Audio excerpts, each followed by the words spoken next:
of nuclear in the light of the current energy crisis caused by the war in Iran, no? The blockage of the Strait of Hormuz demonstrates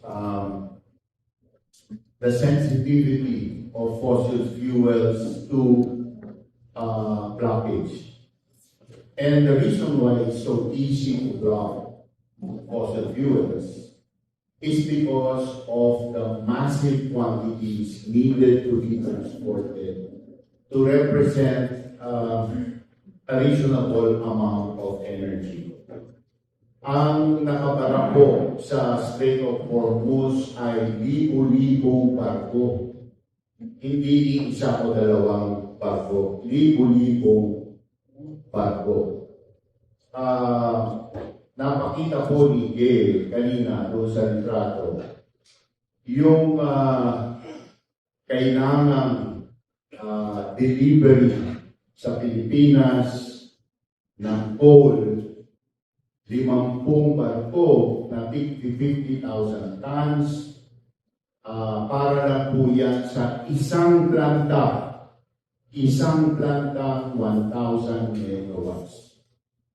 Ang fossil fuels po ngayon ng Pilipinas ay nasa 17,000 megawatts.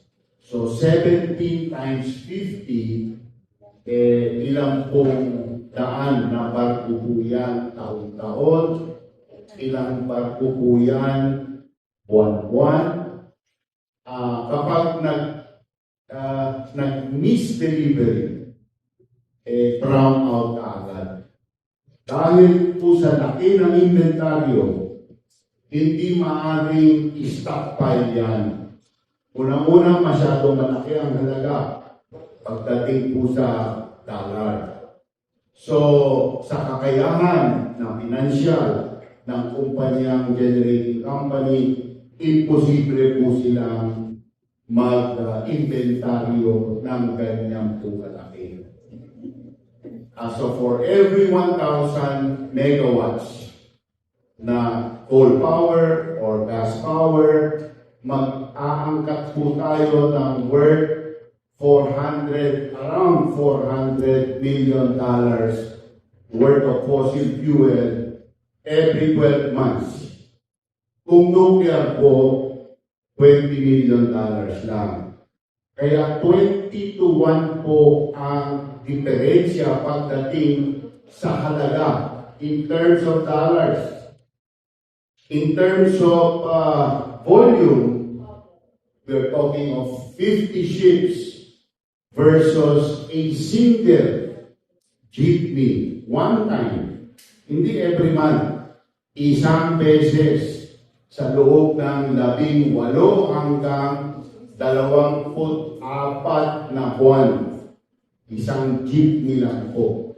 Kaya masasabi na ang inventaryo ng nuclear power plant sa buong 18 to 24 months ay nasa loob ng reaktor. Hindi po palutang-lutang sa West Philippine Sea na pwedeng targetin ng ating mga kalaban. Hindi po mabigat na responsibilidad ng ating Navy at ng mga Navy ng ating mga kaalyado na kailangan pang depensahan. So, yun po ang mga advantage ng nuclear versus our current energy source, which is fossil fuel. Alam nyo, sabi ng ating DepEd, dating NEDA, na dapat magdoble po tayo ng generating capacity by 2040. Doble hanggang triple. So, ang ibig sabihin ko, kung doble, mangangailangan po tayo ng another 17,000 megawatts of fossil fuel. Iniiwan ko na po yung barya para sa wind and solar. Sa doble po, 70,000. Kung triple, kung hindi doble po ang mangyari, we are talking of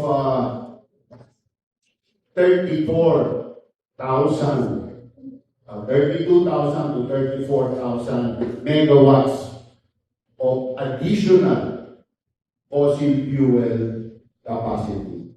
Kaya maliwanag po na kahit hindi natin gagalawin ang pangkasalukuyang capacity ng fossil fuel doon lang sa mga darating na demand na pangangailangan po natin, maaari po tayong mag-aspire, mag-ambisyon na magkaroon ng at least 16,000 megawatts na nuclear bago matapos po ang taon ng 2045. Maaari pong 16,000, maaari po maging hanggang 32,000.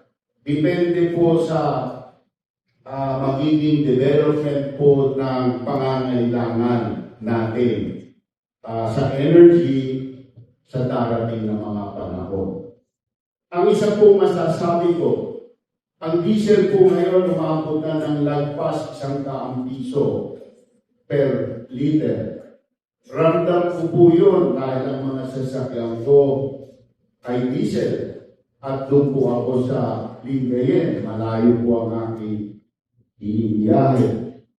Sana po electric vehicle.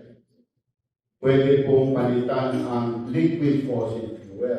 Pwede palitan ang gasolina, pwede palitan ang diesel. Hindi lang po sa sasakyan, sa kotse, pwede rin po yan sa mga truck at utility vehicle. Ngunit, paano po natin pupuntahan yon kung kapos po ang ating supply? Kung mahal ang ating supply? Self-defeating po. Magkaka-brownout tayo dahil chinarge natin. Kasi sa ngayon, ang energy content ng transportation ay halos katumbas ng energy content ng power generation. So, kung magkakaroon tayo ng more electric vehicles equivalent to the existing fleet of fossil fuel powered vehicles, dapat agad-agad doble ang ating generating capacity. Paano mong i-charge ang inyong sasakyan pag natutulog po kayo sa gabi sa inyong bahay, madilim, wala pong solar. Kung minsan po ang hangin linggo o buwan na walang hangin.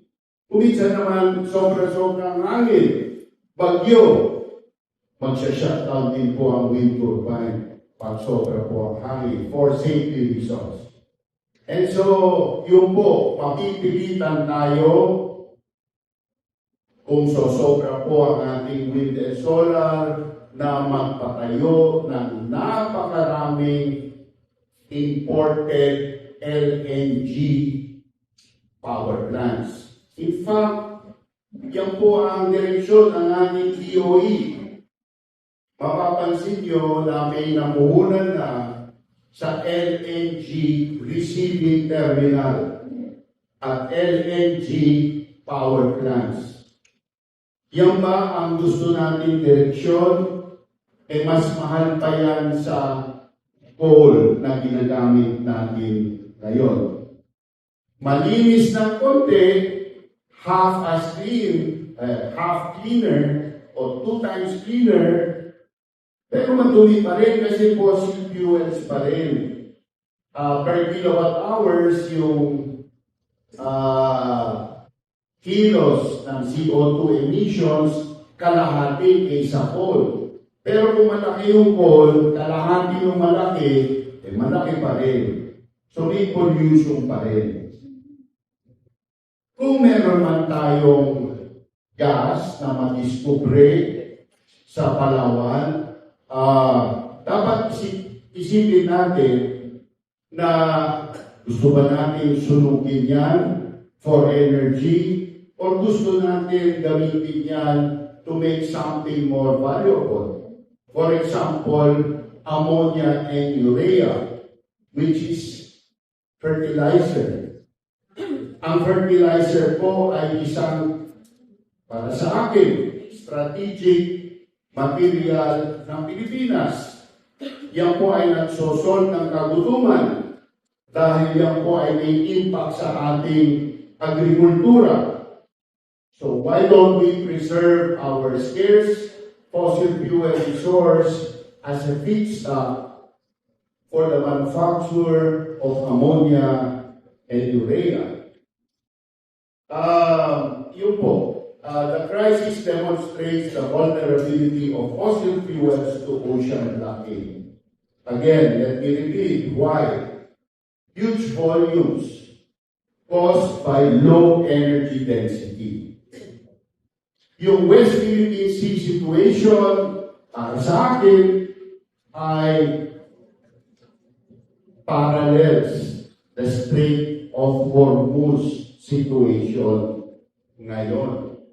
Pero iba po ang players. Ang players po sa West Philippine Sea, China, di hamak na mas powerful kaysa sa Iran. So how that plays out, di ko po alam. But why not be prepared? How can we be prepared?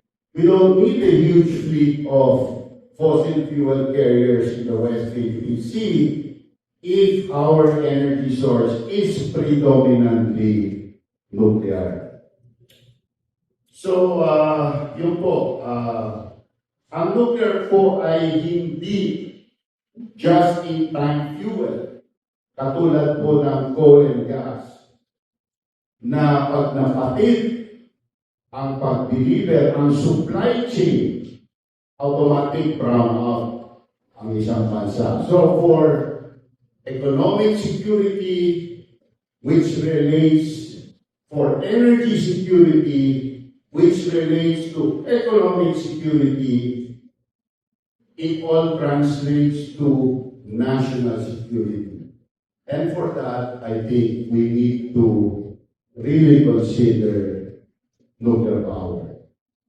Bago po ako magtapos, gusto ko lang manghikayat sa ating media, pag-isipan niyo po ang inyong decades old na naratibo. Obsolete na po, lumipas na po. Ang buong mundo ngayon, doon po patungo sa nuclear power. We see it in Europe. UK, Finland, Sweden, Belgium, Netherlands, Ukraine, moving towards nuclear. France, ang natitira na lang na hold out na anti-nuclear sa Europa ay ang Spanish at ang Germans. Pati Italy, patungo na sa nuclear. 34 countries declared during COP28 it is impossible to achieve net zero by 2050 without nuclear. That is why we, the 34 countries, support a triple, 300% more world nuclear by 2050. Sa Amerika, 94 po ang kanilang tumatakbong nuclear plant. Ang story of doon, hindi nako-cover ng local media. Yung agawan ng malalaking tech companies sa pagbili o pagkontrata sa mga lumang sarado ng nuclear plant na magbukas ulit binibigyan po ng 20-year contract para mag-produce ng malinis at reliable at murang kuryente. Isipin nyo na 3 Mile Island, yung site ng worst incident of nuclear safety sa Amerika, na nagsara na yung unit, yung isang unit, yung isa na decommission na, yung pinsala. Pero yung buo pa, gusto nilang paandarin ulit, may bagong may-ari na, binigyan ng Microsoft ng 20 years supply contract ng kuryente at a fixed price, so they will reactivate. Mahigit 5 nuclear plant sa Amerika na mas luma at nagamit na po ng 50 years. Paandalin nila ulit. Yung ating nuclear plant po, ang Bataan, never po nagamit, kaya brand new pa ang ating nuclear power plant. Ano po ang nangyari sa Amerika, sa politika? Ang nakaupo dati, ang Democrats, ang kandidato nila for president, si Joe Biden. Ang deklarasyon ni Joe Biden, we must triple nuclear before 2050. Kasama po nung nagdeklara sa COP28. Nung nanalo si Trump, ano sabi ni Trump? Kulang yung triple nuclear. We need to quadruple nuclear before 2050. 94 po ang nuclear plant ng Amerika. Times 4 is almost 500 plants o 400 plants in total. They will be majority nuclear power, hindi na po fossil fuel power. Doon po natin nagaya ang ating pagka-anti-nuclear sa Amerika. Atrasado po tayo. Nagbago na po ng pahina ang storya. Ang local media po natin hindi makahabol. Sana po mag-ising-ising po kayo. Pangangailangan po ito ng ating bansa. Ito po ay gamot sa kahirapan. Ito po ang paraan para maingganyo ang mga namumuhunan na dito po sila dumating sa Pilipinas at itayo ang kanilang sari-sari negosyo, hanap buhay at industriya para dito po natin sa Pilipinas mailikha ang milyong-milyong trabaho na ating kailangan para matapos na ang kahirapan sa ating bansa. Sa pagdating sa pagiging ligtas, tanggap po ng ibang bansa, ng ibang media, na ang pinakaligtas na paraan sa paglikha ng kuryente ay nuclear. Ang ibig sabihin, kung hindi nuclear ang inyong pinipili, pumapayag kayo na mas maraming masaktan, magkasakit, at maagang mamatay. Katulad po ang nangyari sa Pilipinas post-1986, nung tinalikuran po natin ang ating Bataan Nuclear Power Plant, umuo po tayo sa pagtayo ng coal plants. Ilang libo po na Pilipino, Bataenyo, ang naging nagkasakit dahil sa polusyon, maagang namatay dahil sa sakit, hindi nyo po kinover, mga media. Pero isang kwento lang sa nuclear, kini-question nyo na gusto ang safety. I-question nyo rin po sana ang ibang mga energy source. The same standard as you are setting for nuclear, please apply it to all other energy sources.